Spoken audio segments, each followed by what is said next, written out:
712 کو اموی خلیفہ ولید بن عبد الملک کے دور میں حجاج بن یوسف نے اپنے بھتیجے محمد بن قاسم کو سندھ پر حملہ کرنے لیے بھیجا۔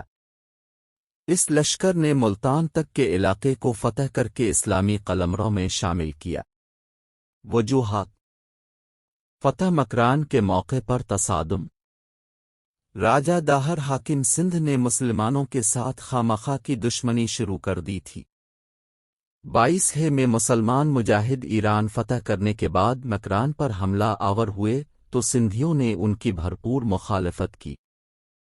مسلمانوں نے سندھ اور مکران پر کے متحدہ لشکر کو شکست دی، لیکن اس وجہ سے مسلمانوں اور حکومت سندھ کے درمیان اناد کا بیج بویا گیا۔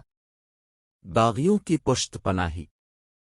باہمی دشمنی کی فضا کو راجہ داہر نے برقرار رکھا، اور جب مکران میں ایک سردار محمد علافی نے مکران کے گورنر کو قتل کر کے سندھ کی رالی تو راجہ داہر نے اسے اپنے پناہ دی اور اپنی فوج میں اسے عہدہ بھی دیا۔ راجہ داہر کی ظالمانہ حکومت۔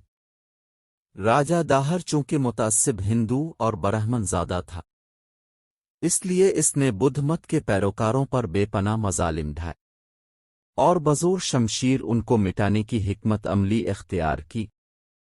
مظلومین میں جاٹ اور لوبان قومیں بھی شامل تھیں، جن کو راجہ داہر کے باپ چچ نے ذلیل و رسوا کرنے کے لیے ان پر پابندی لگا دی تھی کہ وہ اصلی کی بجائے مصنوعی تلوار اپنے پاس رکھیں، قیمتی کپڑے، ریشم مخمل اور شال استعمال نہ کریں، گھوڑے کی ننگی پیٹھ پر سواری کرے، ننگے سر اور ننگے پیر رہیں، اور گھر سے باہر نکلتے ہوئے اپنا کتا ساتھ رکھیں۔ راجہ داہر نے بھی ان پابندیوں کو قائم رکھا۔ سندھ کے یہ مظلوم طبقے مسلمانوں سے مدد کے طالب تھے۔ ایران پر قبضہ کی وجہ سے استحقاق۔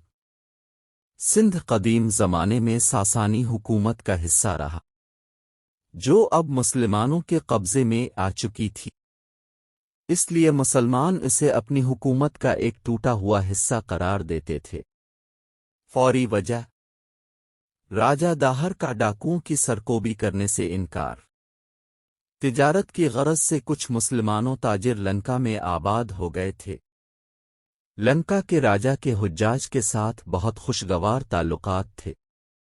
اس نے ان تعلقات کو مزید خوشگوار بنانے کے لیے کچھ قیمتی تحائف اور وفات شدہ تاجروں کے بیوی بچے ایک جہاز میں سوار کر کے بصرہ روانہ کر دیے، لیکن جب دیبل کے قریب پہنچا میں قوم کے کچھ ڈاکوؤں نے اسے لوٹ لیا اور عورتوں کو قیدی بنا لیا۔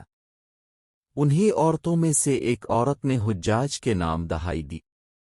اس واقعے کی اطلاع جب حجاج کو ملی تو اس نے فوری کارروائی کرنے کا ارادہ کیا۔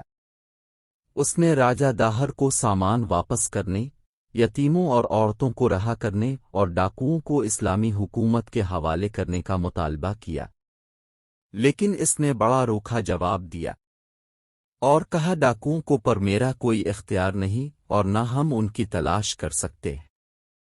جہاں تک قیدی عورتوں کا تعلق ہے انہیں تم خود ہی چھیڑانے کی کوشش کرو۔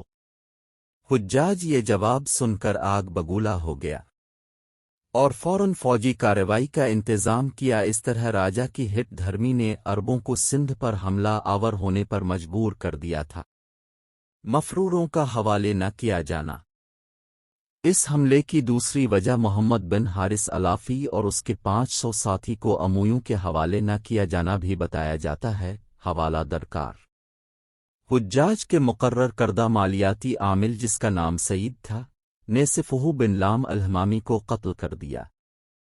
جواب میں علافی قبیلے والوں نے سعید کو قتل کر دیا۔ حجاج نے علافیوں کے کئی لوگوں کو قتل کروایا۔ اس کے علاوہ حجاج نے اپنے نئے گورنر کو کہا علافیوں کو تلاش کرنا اور کسی طرح بھی انہیں قبضہ میں کر کے سعید کا انتقام لینا۔ اسی وجہ سے علافی قبیلہ کے لوگ بھاگ کر راجہ داہر کے ہاں پناہ لینے آگے تھے۔ واقعات: عبید اللہ اور بدیل کی مہمات کی ناکامی۔ حجاج بن یوسف نے راجہ داہر کے نامقول رویہ کی وجہ سے 710 میں عبید اللہ کی قیادت میں ایک فوج بھیجی لیکن اسے شکست ہوئی۔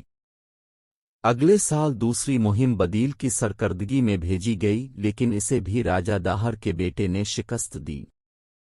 ان دونوں مہمات کی ناکامی کے بعد مسلم حکومت کے وقار کو بحال کرنے کے لیے سندھ کی فتح ناگزیر ہو گئی تھی۔